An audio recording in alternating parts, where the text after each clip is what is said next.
안녕하세요. 오늘 소개할 제품은 삼성 T7 Shield SSD 외장 디스크입니다. 앞서 구매한 T7을 소개한 바 있으나 오늘은 그간 제가 맥미니와 아이패드에서 외장 디스크를 사용하면서 나름 경험한 새로운 정보를 공유하는 동시에 간략하게 T7 Shield 1TB짜리를 박스 오프닝과 함께 속도 테스트를 한번 해보겠습니다. 가격이 부서져서 제가 갖고 있는 절반의 속도밖에 못 내는 T5 SSD와 가격이 거의 같더라고요. 근데 작년 연말에 아마존에서 프라임 세일을 하더라고요. 부가세를 내고 구매를 해도 87달러인가 밖에 안 했거든요. 근데 여기 있는 2TB짜리 기계식 하드디스크도 70-80불 하거든요. 물론 용량이 2배이기는 하나 이게 워낙 가격이 싸서 이 정도 수준이면 이제는 대용량 영상을 저장하려 하면 몰라도 이걸 사는 게 좋겠더라고요. 그래서 아무튼 이 제품을 한번 소개해 보기로 했습니다. 이건 기존에 T7이라는 제품이 있는데 작년에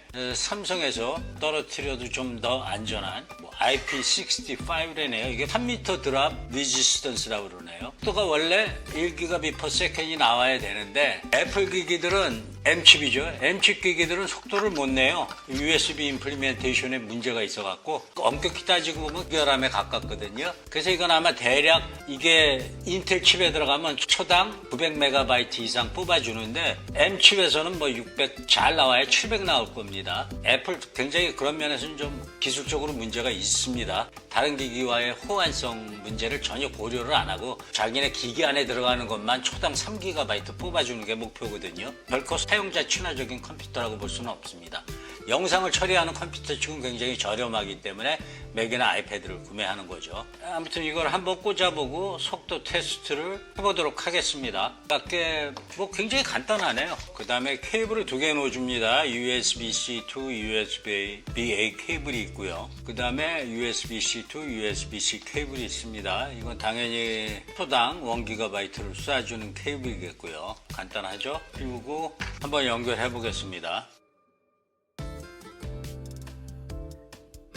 삼성에서 준 케이블을 맥미니에 있는 썬더볼트 포트에 직접 연결했고요. 포맷을 해보겠습니다. 아이패드의 단점은 디스크 포맷을 못한다는 거죠. 어떻게 보면 독립적인 컴퓨터로서의 치명적인 결함이라 할 수 있는데 어차피 윈도우를 한 대는 보유해야 하는 상황에서는 큰 문제가 될 것은 없다고 봅니다. 요즘 1인 1 컴퓨터 시대는 좀 넘어선 상황이니까요. 일반적으로 맥 쓰는 사람들 보면 디스크에 실려 나오는 소프트웨어는 지워버리고 새로 시작을 하더라고요. 호환성의 문제 때문일 텐데 여기 삼성 T7이 인식됐습니다. 트와일라이트 서치가 하셔서 디스크 딜러 뒤로 가서 여기 삼성이 레코그나이즈가 됐습니다. 위에 가셔서 지우기를 누르시고 T7 제가 두 대 갖고 있으니까 저는 블루 T7이라고 디스크명을 주시고요. 그 다음에 스킴을 가셔서 GUID 파티션 맵으로 바꿔주시면 APFS가 표시가 됩니다. 암호화할 수도 있는데 더 느려지니까 안 좋고요. 그냥 APFS로 일반 사용자들은 하시면 됩니다. 그리고 지우기를 눌러주시면 디스크를 완전히 지웁니다. 완료되었죠? 그럼 1TB 나옵니다. APS 포맷은 애플 파일 시스템인가 그래요. 그래서 애플에서만 사용할 수 있습니다. 그래서 이 디스크를 애플 기기와 윈도우 기기 간에 병행해서 사용하시려면 엑스패시라는 포맷으로 포매팅을 하셔야 됩니다. 흔히들 맥 사용자들은 APFS로 하면 빠르다고 하는데 제가 체감할 수 있는 정도의 속도는 아니었고요. 근데 저는 아마 이 디스크를 나중에 지금 테스트상 그냥 가장 빠른 속도로 보여드리기 위해서 APFS로 테스트를 하는 건데요. 제 경험상 기계식 하드디스크는 절대 맥 포맷으로 파일을 저장하시면 안 됩니다. 왜 그러냐면 제가 몇 번 기계식 하드디스크도 좀 빨라지겠거니 생각을 하고 APFS 포맷으로 바꿨었거든요. 그때 그 다음에 계속 못 읽어요. 그건 하드디스크의 문제가 아니라 제가 2개의 2TB짜리 하드디스크를 갖고 있는데요. 그거 둘 다 못 읽어버리더라고요. 일정 기간 사용하면. 그래서 제가 총 4번인가를 리포맷을 하고 저는 맨 처음에 하드디스크의 문제인 줄 알았어요. 근데 제가 검색을 좀 해보니까 APFS로 쓰지 말라고 그러더라고요. 기계식 하드디스크는요.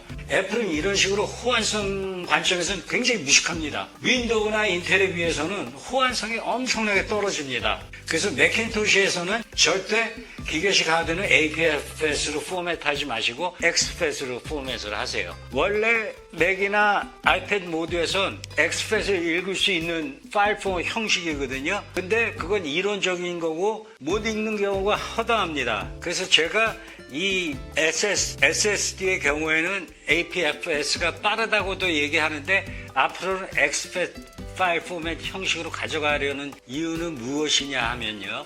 매우 중요한 포인트입니다. 제가 전에 여기서 XFS로 사용을 하다가 못 읽더라고요. SSD를요. 그래서 그걸 어떻게 했냐면 여기 응급조치라는 게 있거든요. 그럼 파일이 어느 정도 망가져도 응급조치를 누르면 읽어야 돼요. 근데 당시에 최후의 남은 보루가 뭐냐면 XFS로 포맷된 디스크니까 그걸 혹시 윈도우에 가면 읽힐까 그랬고 읽었더니 거기서는 긴급 처치가 돼갖고 복원이 되더라고요. 그래서 살릴 수 있었습니다. 그래서 저 같은 경우는 맥킨토시가 망가진 파일 체계를 복원하지 못할 경우 최소한 윈도우에 가서 한 번 더 시도할 수 있는 그런 최후의 보루를 마련해 놓고자 디스크도 나중에는 XFS로 포맷을 할 겁니다. APFS로 가서 얻어지는 게 거의 없어요. 오히려 이런 디스크들은 다 기존의 PC를 염두에 두고 제작한 거니까요. 윈도우와 맥킨토시의 시장 점유율은 비교가 안 됩니다.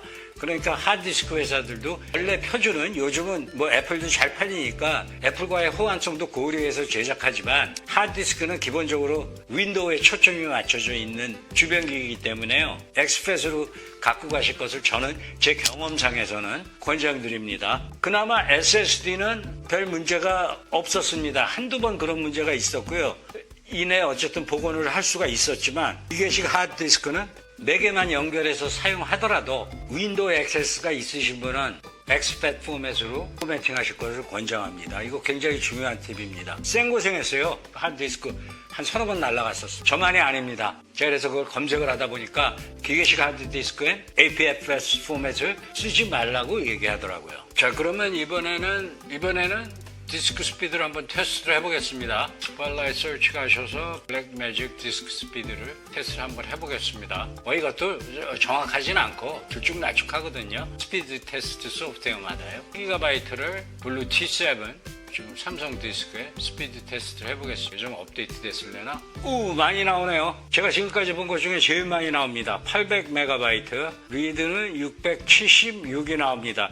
제가 최대 본 속도가 680에서 720 정도 사이였던 걸로 기억을 하거든요. 800하고 680 나옵니다. 리드는 680, 라이트는 802가 나옵니다. 여기 파란 거는 어느 정도의 영상 속도를 이 디스크가 처리할 수 있느냐를 표시해 주는 겁니다. 여기 4K 60까지 잘 올라가죠. 프로레스는 안 되고 뭐 일반 유튜버가 걱정해야 할 느린 속도는 아닙니다. 여기 몇 안 되는 거 있는데 이건 뭐 영화 제작자나만 사용하면 되겠고요. 800이면 잘 나오네요. 뭔가 업그레이드가 있었던 것 같기도 합니다. 그래서 그럼 아이패드 프로에 있는 영상을 한번 가져가 보겠습니다. 3GB짜리 영상을 방금 연결한 파일로 가져가 보겠습니다. 여기 지금 숫자가 표시되는데 690 정도 나옵니다. 삼성에 가져간 영상 파일을 아이패드로 가져와 보겠습니다. 400, 300 뭐 이렇게 나오네요. 20% 차이가 납니다. 세시가 작으니까 일부러 제한을 걸어 놓은 것 같기도 하고요. 그럼 혹시나 제가 이걸 썬더볼트 허브에 연결을 하면 약간 속도가 빨라지나 보겠습니다.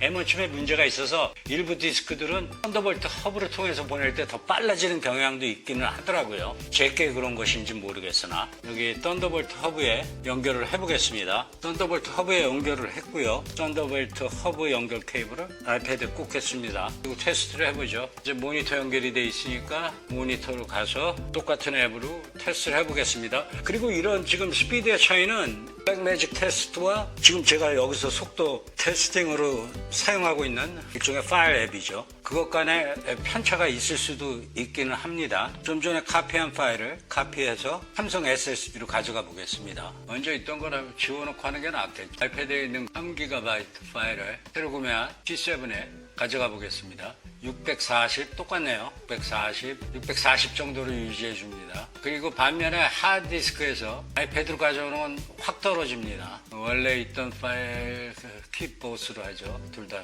그대로. 이게 480 아까랑 비슷합니다. 다음 점점 떨어지네요. 375, 95까지 떨어집니다. 그러니까 이게 원래 1GB가 나와줘야 되는 거거든요. 근데 아이패드 같은 경우는 그 평균치를 구하면 500 정도, 절반 나와주고 M1 맥칩은 한 70% 정도 나와준다고 보면 되겠네요. 800하고 630 이렇게 나왔으니까요. 그러니까 퍼포먼스가 굉장히 나쁩니다. 외장 기기 연결했을 때는요. 인텔 칩에 비해서.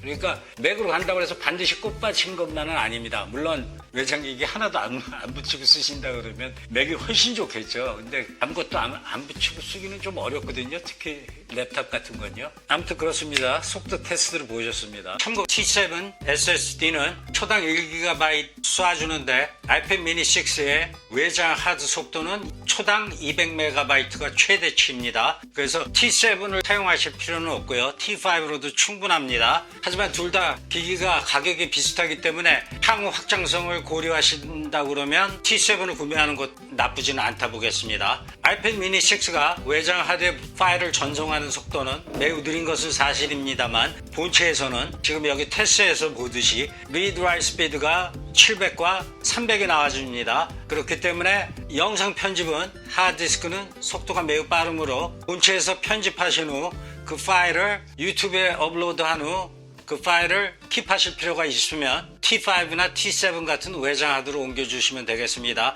이때는 속도가 M1 아이패드보다 다소 느리겠으나 유튜브를 백업으로 사용하신다고 그러면 외장 하드로 보낼 일도 없고요. 그 다음에 초당 200MB면 편집하는 데는 큰 지장이 없습니다. 기계식 하드디스크보다는 2배가 빠르니까요. T7 언박싱과 함께 하드디스크에 대한 간략한 기초 지식을 다뤄봤습니다. 이상이었습니다.